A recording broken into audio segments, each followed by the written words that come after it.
এই পৃথিবীর মুখ থেকে আর কোনোদিন মুছে যাবে না।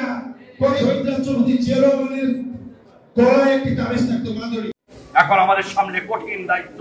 তারেক রহমানের নেতৃত্বে আমরা অবিলম্বে এই অন্তর্বর্তীকালীন সরকারের কাছে আমাদের দাবি, আমাদের জনগণের দাবি, জনগণের আশা আকাঙ্ক্ষা, গণতান্ত্রিক শাসন ব্যবস্থায় ভোটের মাধ্যমে দ্রুততম সংস্কারের মাধ্যমে জনগণের ভোটের অধিকার ফিরে দিয়ে জনগণের ইচ্ছামতো তাদের জনগণের প্রতিনিধি নির্বাচনের করার সুযোগ জনগণকে যদি টালবাহানা করা হয়, বিলম্ব করা হয়, এদেশের মানুষ আরেকটি গণ অভ্যুত্থানের জন্য প্রস্তুত হয়ে দাঁড়িয়ে রয়েছে।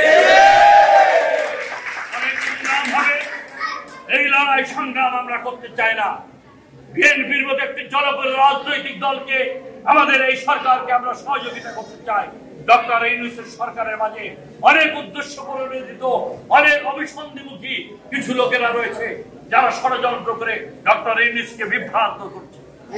আমি ডক্টর ইউনূস সম্মানিত ব্যক্তিত্ব, তার প্রতি আমি শ্রদ্ধা রেখে বলতে চাই, আপনি কারোর কথা শুনবেন না, কারণ মিথ্যা প্ররোচনায় প্রভাবিত হবেন না। আপনি এসেছেন অন্তর্বর্তীকালীন সরকার হিসেবে রুটিন মাফিক কাজ করে জনগণের ভোটের অধিকার ফিরিয়ে দিয়ে গণতান্ত্রিক শাসন ব্যবস্থায় নির্বাচিত প্রতিনিধিদের হাতে ক্ষমতা হস্তান্তর করে বাংলাদেশকে গণতান্ত্রিক শাসন ব্যবস্থায় ফিরে এনে আপনি আমাদের জাতীয় ইতিহাসে চিরস্মরণীয় হয়ে থাকবেন বলে